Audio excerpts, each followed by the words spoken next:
Сәлеметсіздер ме балалар? Қалдеріңіз қалай? Жақсы. Көңіл-күй қалай? Жақсы. Керемет. Керемет деп айтамыз дедім да? Жарайсыңдар.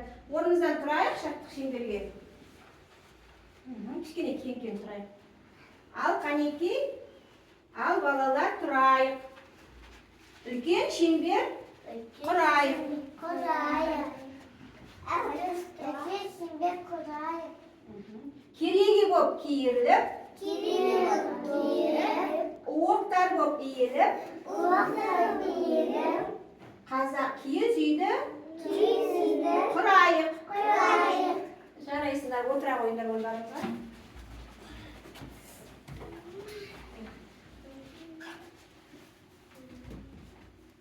Балалар, біздер өткен сабақта дене мүшелерін өттік. 5 сезім мүшелерін өттік та, қайталап өтейік. Қазір мына сәйкестендір тапсырмасын орындаймыз да. Бірінші айтайық, көз. Қандай мүше? Көру мүшесі да. Мұрын. Иіс сезу мүшесі, иә. Құлақ. Есту мүшесі, жарайсыздар. Ауыз. Дәм сезу мүшесі, балалар. Қол. Сипап сезу мүшесі, балалар.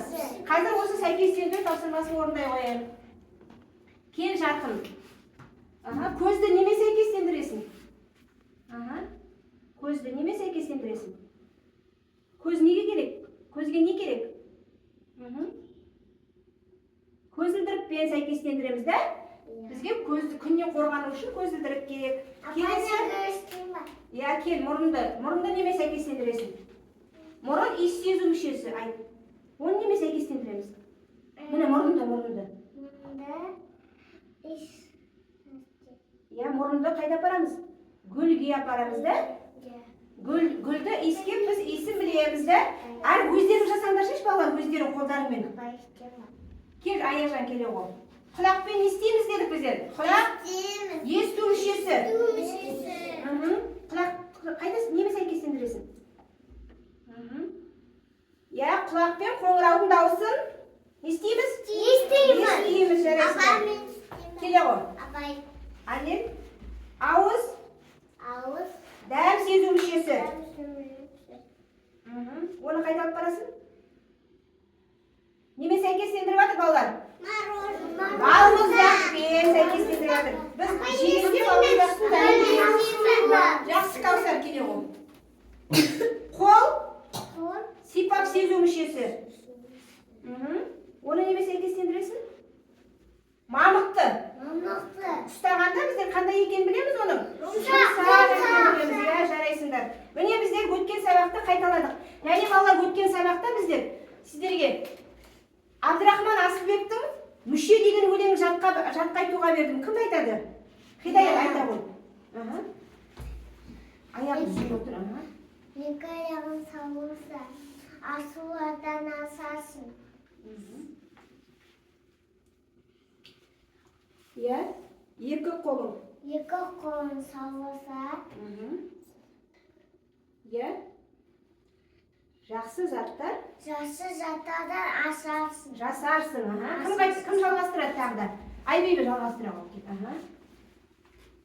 Иә, екі көзің. Екі көзің Шырағың.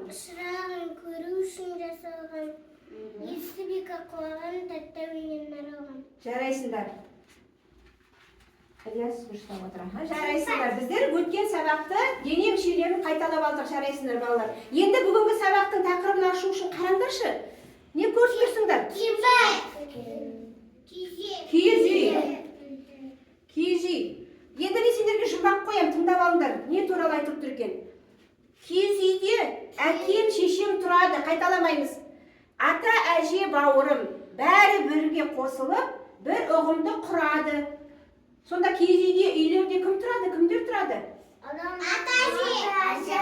әже, әке, шеше. Олардың барлығын бір атаумен қалай атаймыз деп тұр жұмбақта? Отбасы деп айтаймыз, жарайсыңдар балалар. Бүгін біздер отбасы туралы айтамыз сабағымызда. Иә? Міне сіздерге балалар бүгін қонаққа кім келді? Әже келді. Айғаным әже сіздерге видео жолдаған. Сіздерге сол видео арқылы тапсырмалар жіберген. Соны орындап біздер қазір оны видеоға түсіріп, сол әжеге қайтадан жібереміз де, жақсылап тапсырмаларды орындаңдар, тыңдаңдар әжені. Айналайын немерелерім, дыбыстық жаттығуларды қайталап, отбасы мүшелерімен танысып алыңыздар. Не қыл дейді? Отбасы мүшелерімен танысып алыңыздар дейді. Қазір бірге дыбыстық жаттығуларды айтып, отбасы мүшелерімен танысамыз. Та-та-та, ақсақалды, ата. Ата деген кім бұл балалар? Әкеміздің әкесі. Ал анамыздың әкесі бізге кім болады? Нағашы? Ата болады да. Е, нағашы, әже. Нағашы әже деген кім балалар? Анамыздың анасы, анамыздың анасы, ке, асқар тау әке. Әкеміз не істеп отыр суретте? Жақсы. На, ақшаулықты, ана. Анамыз не істеп отыр? Бесікте баланы шайқап жатыр да? Толық сөйлейміз балалар, сұрақтарға толық жауап береміз. Ға, аман болсын, аға. Аман болсын, аға. Бұл бізден үлкен болса, аға болады. Кіші болса, іні болады да? Па, ақылды, апа. Бізден үлкен болса апа дейміз, бізден кіші болса сіңілі дейміз да? Осылай туыстық атаулар өзгеріп жалғаса береді. Жарайсыңдар. Келесі тапсырманы тыңдайық балалар. Балапандарым, суретке назар салыңдар. Сурет бойынша әңгімелеңдер. Екі суретті салыстыра отырып, 5 айырмашылықты табыңыздар. Қазір сурет беріледі, сурет бойынша әңгімелейік балалар. Суретте не көріп тұрсыңдар? Тамақ. Кімдерді көріп тұрсыңдар, айтыңдар шеш. Ана мен бала не істеп жатыр? Тамақ ішіп отыр, шай ішіп отыр, Сосын көкөнізге жеп отыр. Таңғы шайларын ішіп отыр ана мен бала.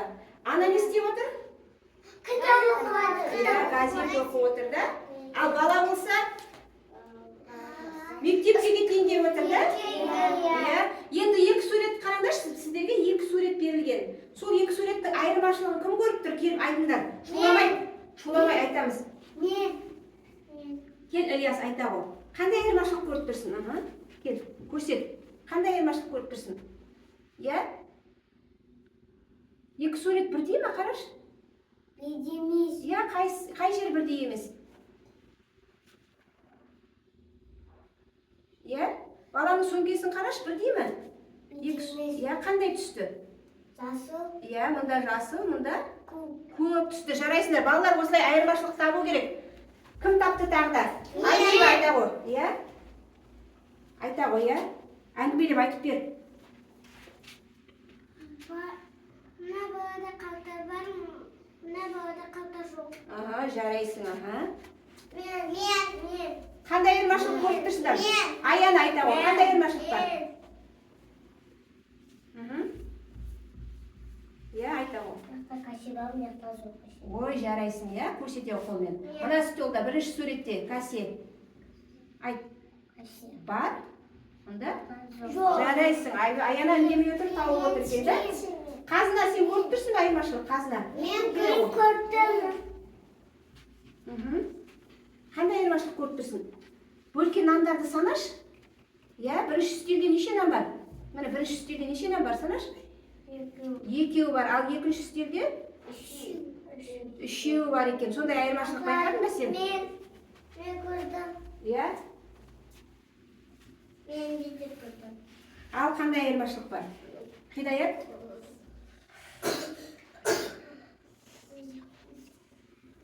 Мына терезені қарайық. Терезе Терезе бар. тұтқасы бар. Қысы бар. Мынада Бес айырмашылықты таптық па, балалар? Бірінші айырмашылық сөмке, екінші қалта, терезенің тұтқасы, сосын кәсе, сосын тоқаштарда айырмашылық бар екен. Жарайсыңдар, балалар, бес айырмашылықты таптық. Бұл отбасы таңғы ас ішіп отыр екен, е? Енді қараңдар, суретте кімді көріп тұрсыңдар? Папа демейміз, қазақша айттық қой жаңа. Әкемізді көріп тұрып. Әкеміз біздің тірегіміз, отбасымыздың танасы. Бұны қараңдар, әкеміз бізбен ойнайды, бізге көңіл береді, да? Мына суретте әкеміз не істеп жатыр? Балаларын ойнатып жатыр екен, да? Біздің әкеміз күшті ғой, білесіңдер ме? Күші көп, біздің қорғанымыз, да?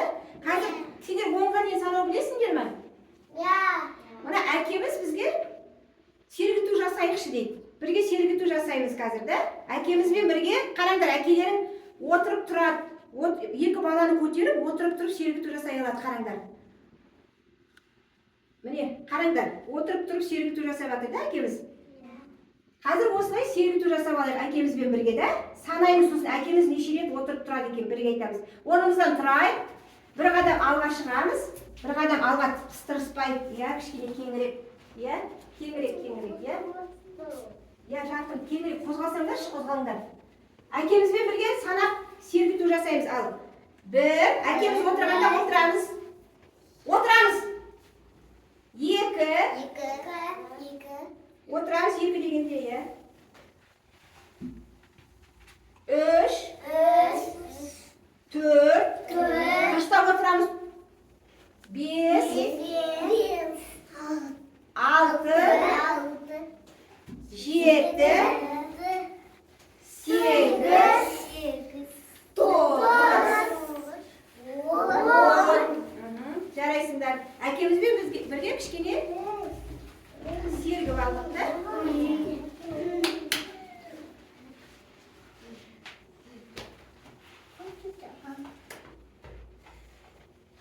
Енді қараңдар, әжеміздің тағы бір тапсырмасы бар екен, тыңдайық.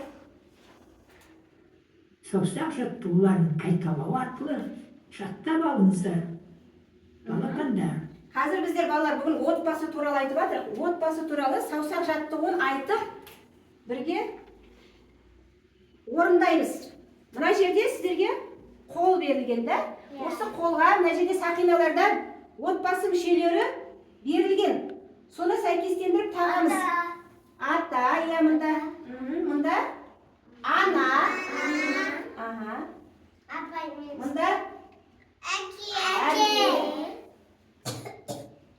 бала, әже. Енді қазір саусақ жаттығуын бірінші қайталап жаттап алайық. Қайталап жаттап аламыз, тып-тыныш. Мен қазір өзім айтам, кім шығатын. Кім күшті айтады, сол шығады. Түсінікті ме? Кім күшті айтады, сол шығады дейік. 5 саусақ деген саусақ жаттығу. Бірінші өзіміз саусақтарымызды көрсетейік. Бас бармағы, ата үйдің анасы, бала үйдің әже, ошақ анасы, ортан терек, әке, отау панасы, шылдыр шүмек, шешем, ажары, жарайсыңдар. Енді бәріміз бірге дұрыстап қайталайық. Қазір айтасыңдар да бірінші жолын. Сосын келіп атаны тауып мына саусаққа кигізесіңдер, да? Айбибі келеу қала.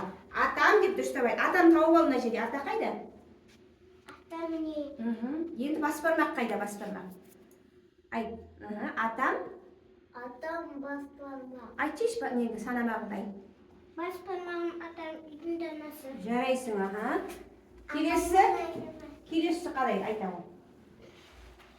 Келесі бала нерек. Әже? Ошақ панасы, да? Ошақ анасы, е? Жарап, қозғана көп. Көп қозғамаңдар, кигізіп қойыңдар. Ары қарай кім айтады, сол істейдік. Ары қарай, не мынау, қандай мүше? Не, саусақ? Ортан терек. Кім ортан терек? Әке.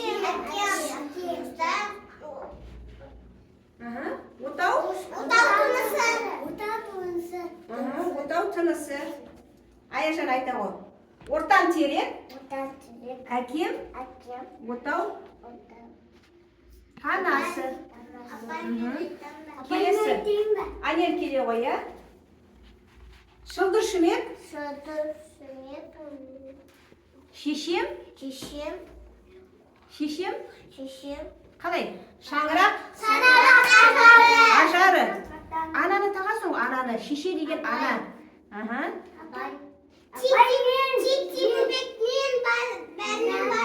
Ілияс айта ғой кел, Ілияс. Титти бөбек. Мен бәрінің базары деп айтасың. Титти бөбек, мен бәрінің базары. Міне балалар біздер саусаққа сақиналарды кигізіп санап шықтық та.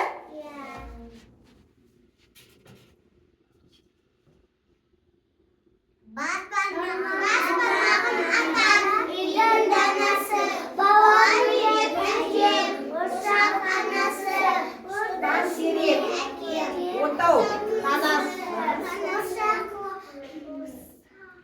шылдыр шүмек, шешем шаңырақ, ажары, титти бөбек. Жарайсыңдар, осы санамақты үйден саусақ жаттығуын тағы да қайталап жаттап келіңіздер балалар. Сонымен балалар біздер бүгін не туралы айттық сабақта? Отбасы туралы айттық, иә? Отбасы туыстық атауларға толы. Мысалы біздің атамыз, әжеміз, біздің анамыздың әке-шешесіне құда-құдағай болады да. Ал біздің анамыз, ата-әжемізге кім болады? Келін болады да. Енді қазір біздер туыстық атауларды айттық қой, сол бойынша қорытынды тапсырма сөз аулау ойынын ойнаймыз балалар. Сөз аулау ойыны сабақта күнде қолданып жүріп қой. Қазір сіздер туыстық атауларды естігенде не істейміз? Қолымызды шапалақтаймыз. Ал туыстық атау болмаса не істемейміз? Тып-тыныш отырамыз да. Ал тыңдаңдар, мен қандай сөздер айтам екен? Ертегі. Ата. Шапалақтаймыз да туыстық атау. Келін. Шапалақтаймыз, дұрыс қауса шапалақтаймыз. Естігенде кітап. Кітап деген туыстық атау емес балалар, шапалақтамаймыз. Іні. Дұрыс, іні деген шапалақтаймыз. Мектеп. Шапалақтамаймыз. Бөлме. Қарындас. Апа. Дұрыс, туыстық атау апа деген. Отырғыш.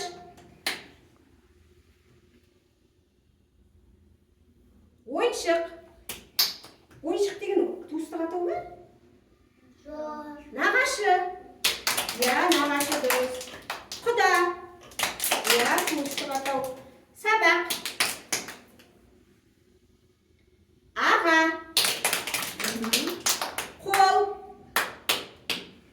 Бас. Бас деген туыстық атау ма?